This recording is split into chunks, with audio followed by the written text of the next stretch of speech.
Mando Distrik Militer 0109 Aceh Singkil bagikan ratusan paket takjil pada Selasa tanggal 11 April tahun 2023. Kegiatan itu dilaksanakan di depan markas Kodim Kabupaten Aceh Singkil dan diikuti oleh personil Kodim dan para Danramil serta Persatuan Istri TNI atau Persit.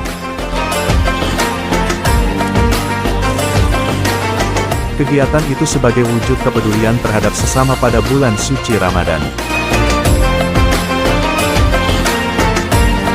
Takjil itu dibagikan kepada para pengendara yang melintas.